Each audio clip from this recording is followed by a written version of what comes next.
Hello दोस्तों, most welcome back to our YouTube channel study hub 2.0। दोस्तों, आज के इस पूरे वीडियो में हम बात करने वाले हैं टॉप 30 मोस्ट इंपॉर्टेंट क्वेश्चंस के बारे में अप्लाइड फिजिक्स के। तो आप लोग इसको पूरा वीडियो देखिए और यह 3 क्वेश्चन आप लोगों को गारंटी देता हूँ बहुत ही बढ़िया बढ़िया क्वेश्चन है। अगर इतना तैयार कर लेते हैं आप लोग तो आप लोगों का बैक तो पक्का है नहीं लगेगा।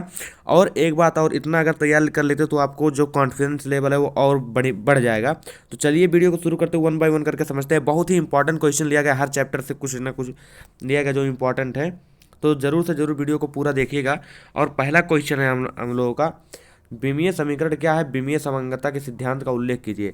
अब ये क्वेश्चन, इस क्वेश्चन का आंसर आप लोग मतलब ढूंढ सकते हैं कहीं से, या फिर आप क्रैश नोट्स में ज्वाइन हो जाइए।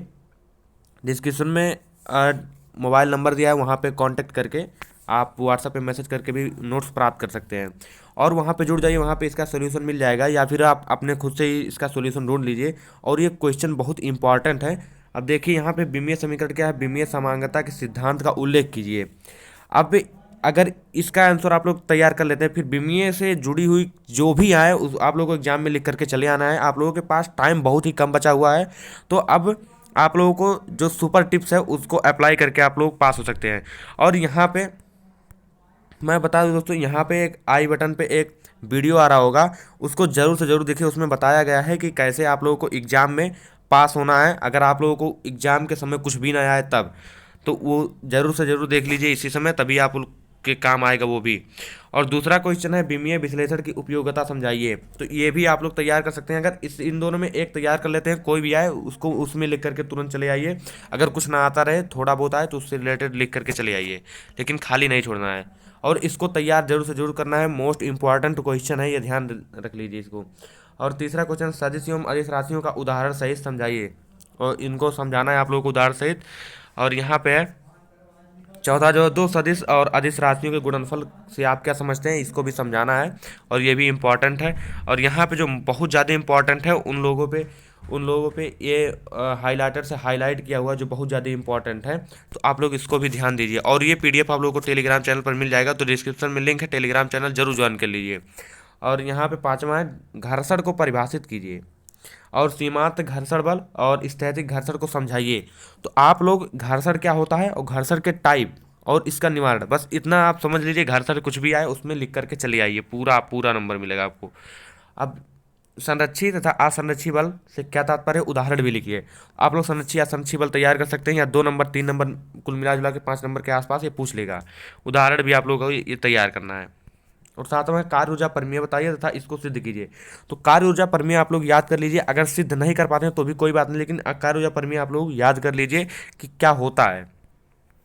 अब यहाँ पे आता है एक जो इम्पोर्टेंट है, ये हाईलाइट है तो इसका मतलब ये इम्पोर्टेंट है। देखिए, जड़ तो आघूर्ण संबंधी समांतर अक्ष तथा लंबवत अक्ष की परिमेय बताइए। समांतर अक्ष और लंबवत दोनों को आप लोगों को ध्यान देना है। अगर दोनों का ड्राइव नहीं आता है, लेकिन एक का ड्राइव आप लोग सीख लीजिए और दोनों की परिभाषाएं सीख लीजिए किसे कहते हैं। और ये हो गया। और नौवां देखिए, जड़त्व आघूर्ण व घूर्णन त्रिज्या को परिभाषित कीजिए। जड़त्व आघूर्ण और घूर्णन त्रिज्या को आप लोगों को परिभाषित करना है, और ये क्वेश्चन भी इंपॉर्टेंट है। और यहाँ पे देखिए 10वां क्वेश्चन जो है आप लोगों का, 10वां है कैपलर ग्रहों के गति संबंधी नियम। और ये आप लोगों का इम्पॉर्टेंट है, मोस्ट इम्पॉर्टेंट है। तो ये आप लोग ग्रहों, कैपलर के ग्रहों गति संबंधी नियम आप लोगों को तैयार कर लेना है।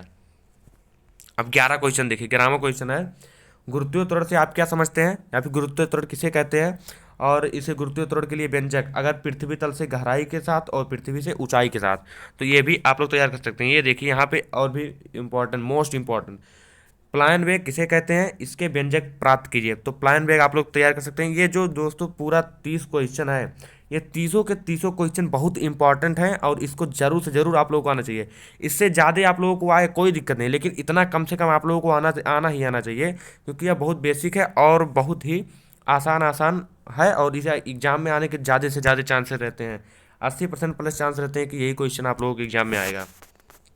और 13वां क्वेश्चन है, द्रवों के पृष्ठ तनाव और श्यानता गुणों को समझाइए और इसको प्रूव कीजिए।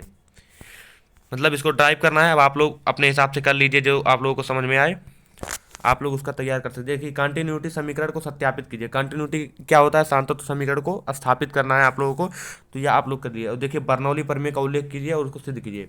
बर्नौली प्रमेय कंटिन्यूटी, यह बहुत ही इंपॉर्टेंट है। बर्नौली प्रमेय आप लोगों को आगे भी काम देगा, कंटिन्यूटी भी आप लोगों को आगे भी काम देगा।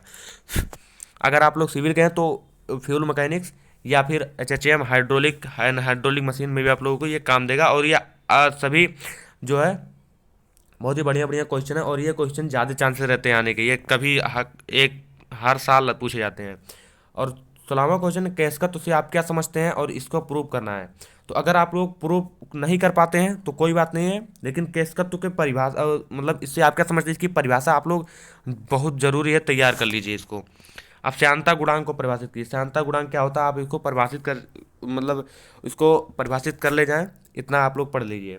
18वां क्वेश्चन, उष्मा संचरण की उष्मा संचरण की विभिन्न विधियों का उल्लेख कीजिए। और 19वां क्वेश्चन देखिए दोस्तों, मोस्ट इंपॉर्टेंट है, और यह पिछली बार पूछा गया था।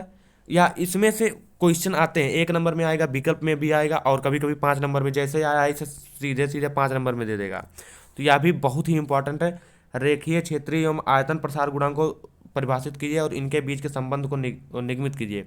ये दोस्तों बहुत ही इंपॉर्टेंट है, और शायद इस बार पूछ ही लिया जाए, अगर किस्मत सही रही आप लोगों की तो यह 100% है कि पूछ ही लिया जाएगा। तो इसको जरूर से जरूर तैयार कर लीजिएगा।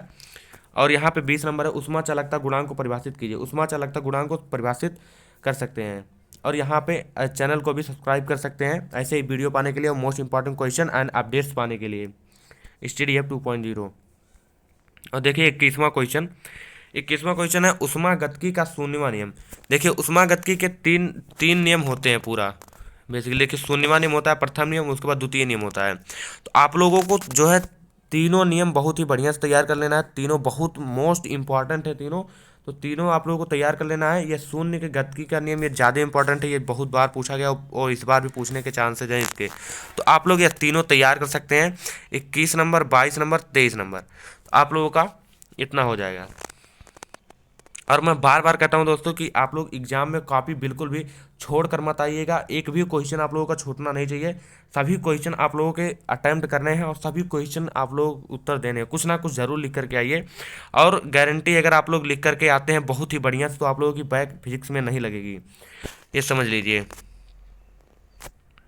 और यह 24वां क्वेश्चन है, रेखीय संवेग संरक्षण के नियम को समझाइए। तो रेखीय संवेग संरक्षण के नियम को आप लोग तैयार कर लीजिए और समझा सकते हैं इसको।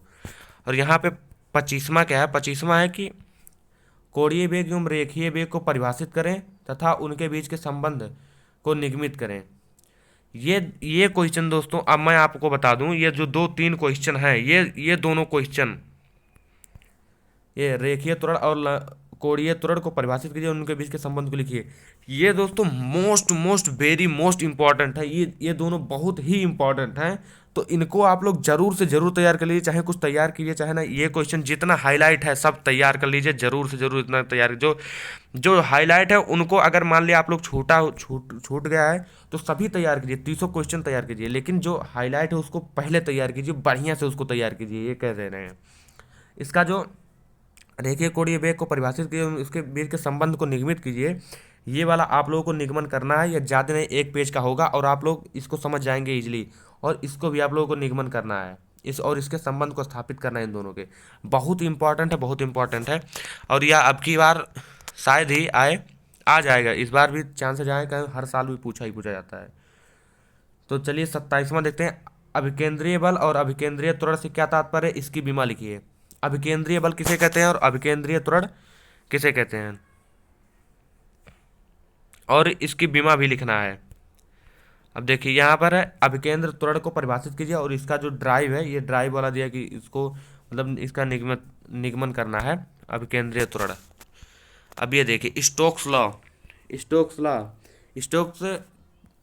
को विस्तार पूर्वक वर्णन कीजिए। तो स्टोक्स लॉ आप लोग देख सकते हैं, तो ये भी इम्पॉर्टेंट है। आप लोग इसका क्या कहते हैं परिभाषा और विषय वगैरह आप लोग तैयार कर लीजिए, बहुत इंपॉर्टेंट है। आप लोग के एग्जाम में पूछने के चांसेस ज़्यादा रहते हैं इसके।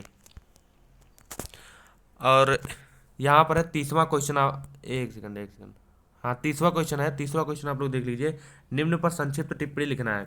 तो यह दोस्तों खाली टिप्पणी लिखने के लिए ऐसे नहीं देगा, अगर आप लोगों को ये जो है तैयार कर लेते हैं, या 1 नंबर 2 नंबर में भी पूछ सकता है, एक नंबर और 2 नंबर में भी या पूछ सकता है। तो इसको आप लोग तैयार कर सकते हैं, या परिभाषा टाइप का होता है, परिभाषा इसका तैयार कर, चक्रण प्रक्रम तैयार कर लीजिए, समतापी परिवर्तन तैयार कर लीजिए, रुद्रोक्ष प्रक्रम तैयार कर लीजिए। फिर उसके बाद समदाब मापी और समदाबी प्रक्रम, फिर समायतनिक प्रक्रम, फिर उसके बाद क्या है, सीमांत वेग। तो सीमांत वेग आप लोग इसको तैयार कर लीजिए। ये दोस्तों जो हमने बताया है पूरा, जो हमने पूरा बताया, इसमें 30 क्वेश्चन बहुत ही इंपॉर्टेंट है, और इसमें जो हाईलाइट किया हुआ है बहुत ही इंपॉर्टेंट है, और ये भी इंपॉर्टेंट है। मेरा साफ कहने का मतलब ये है कि आप बीमीए से याद करके जाइए, एक दो 2-2.5 पेज का पूरा, और बीमीए से रिलेटेड कुछ भी आएगा, अगर आपको एग्जैक्ट ये क्वेश्चन जैसे पूछ लिया, ठीक, और आप जैसे, हाँ ये, सॉरी, ये क्वेश्चन आप लोगों का एग्जाम में पूछ लिया और आपने इसका पूरा आंसर तैयार करके गए हैं, ठीक, तो अगर ये नहीं आ रहा है तो इसको आप छोड़ेंगे तो नहीं, छोड़ना तो नहीं है, इसको कतई नहीं छोड़ना। तो ये वाला जो क्वेश्चन आप लोग याद किए हैं इसका आंसर, इसको इसमें लिख देना है। ये 5 नंबर रहेगा तो 3 नंबर प्लस डेफिनेटली आप लोगों को मिलेगा मिलेगा। तो यही सब है। और जैसे यहाँ पर है घर्षण है, एक सेकंड, 5वां है घर्षण। अब घर्षण आप लोग अगर तैयार कर लेते हैं, घर्षण आप लोग तैयार करते, फिर घर्षण से जुड़ी हुई कुछ भी बातें हैं तो आप लोगों को उसमें वो लिख देना है। ये टिप्स हैं पास होने के लिए केवल, और आपको तैयारी करने के लिए तो पढ़ने के लिए बहुत समय था, जो नहीं पढ़ा उसके लिए तो क्या ही कह सकते हैं, लेकिन उसके लिए जो भी है आप अब पढ़ लीजिए, अभी भी टाइम है, तो आप लोगों का निकल जाएगा, आराम से निकल जाएगा।